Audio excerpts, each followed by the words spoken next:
And again, one of the most common things that I hear, and I keep meaning to write an article on this, is people who say there's no evidence that the jinn possess people. And that all of this is mental illness and so on and so forth. I say to him, no problem. Do you believe in the jinn? They say, yes, we believe in the jinn. Because you know the jinn are mentioned in the Qur'an, yes. And you believe that the jinn are a type of creation, yes. And you believe that the jinn are intelligent, yes. And you believe that the jinn have had interaction with human beings, and this interaction has led them both to transgression and tyranny, yes. Why don't you believe the jinn possess people? The answer will come back, and there is no other answer. The only answer will come back is that my mind cannot comprehend it. There's no chance of any other answer. Either they'll say, I don't believe in the jinn at all, in which case they have left Islam if they have been proven to them that they understand the jinn are mentioned in the Qur'an and their doubts are cleared on that issue, and they continue to say there are no such thing as the jinn, then they've disbelieved in the Qur'an. But there are many people who say, we believe in the jinn, but we don't believe the jinn possess people. And we say, what is your evidence? They just say the only thing they have after everything is, it doesn't make sense to me. And that's not an evidence in Islam. Rather, if we look at some of the evidence, Allah subhanahu wa ta'ala says, those who devour riba will not stand on the day of resurrection except like the standing of a person who is touched by the shaitan, possessed by the shaitan, leading him to insanity. And the word mas here is the word used for jinn possession. They are possessed by the shaitan, leading them into insanity. The Prophet ﷺ said, the shaitan flows through the son of Adam as his blood flows. And in a number of ahadith, the Prophet ﷺ removed the jinn from the bodies of people. And he would come to a person and strike him on his chest or on his back and say, leave, O enemy of Allah, and I am the messenger of Allah. Tell me, what was he striking if the jinn doesn't possess a person? He would strike someone on his chest and say, leave, O enemy of Allah, and I am the messenger of Allah? Doesn't make any sense. And again, they will come to each evidence and explain it away. And say, no, this was just, addressing the person's mental state, or that this ayah means that they touch them but they don't possess them, or that the blood flows doesn't mean literally, and they'll keep going and going and going. But the reality is there's no reason to reject it.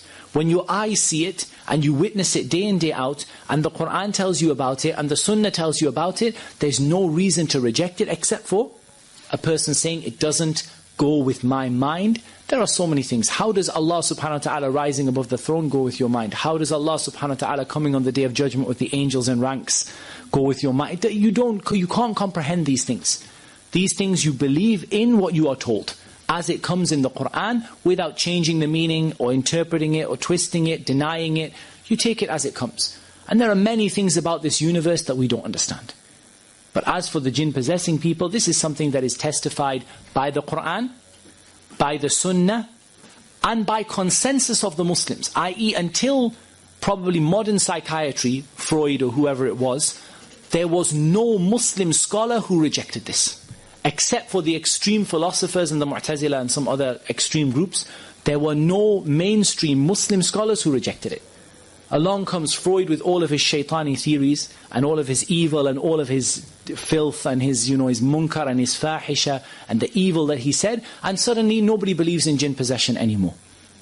We say this is not an evidence, and the Prophet ﷺ said, my ummah will never come together upon misguidance. Furthermore, it's not just the Qur'an, and the Sunnah, and the consensus of the Muslims, but the eyes, and the ears, and the senses, you see it every single day, in a way that can't be explained by mental illness, and we'll talk about this probably a little bit more tomorrow. When might a person be vulnerable to jinn possession? A person perhaps might be at their most vulnerable to jinn possession at times when they forget Allah.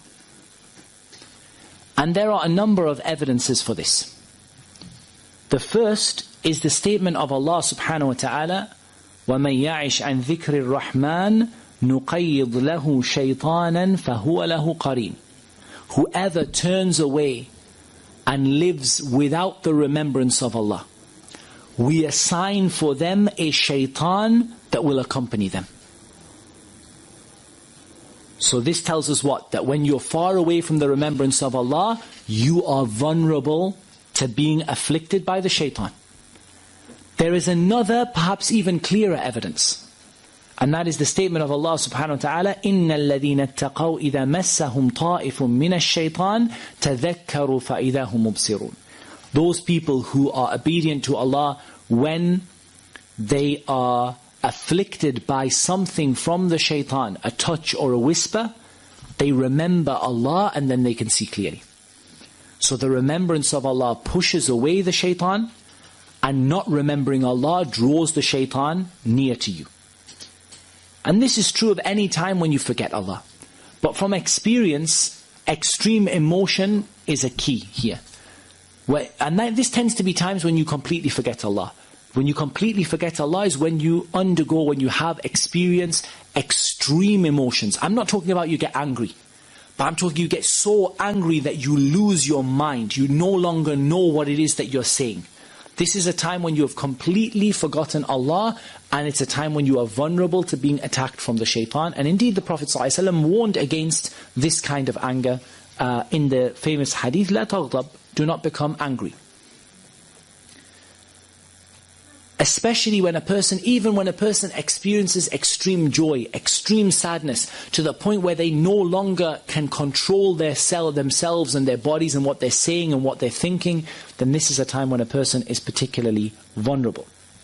We also have an evidence from the Sunnah that a person is vulnerable in places that are particularly unclean or isolated.